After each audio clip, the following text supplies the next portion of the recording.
Shout out po sa lahat na mga nagrereklamo kung asa na daw yung 20 pesos na bigas na pinangako ni Pangulong Bongbong Marcos. Hindi naman kasi nangako. Ang sabi kasi, pangarap niya na magkaroon ng 20 pesos na kilo ng bigas dito sa Pilipinas. Kung mayroon mang may karapatang magreklamo dito, yun ay ang mga magsasaka. Kasi sila yung nagpapakapagod magtanim at mag-ani ng palay. Huwag po tayo maging makasarili. Isipin po natin ang pagod ng ating mga magsasaka.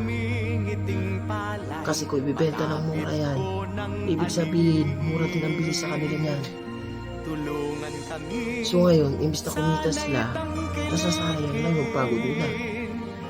Sila po ang may karapatang makinabang, hindi po kayo, tayo, na hindi nagpakahirap na magtanim ng palay na yan.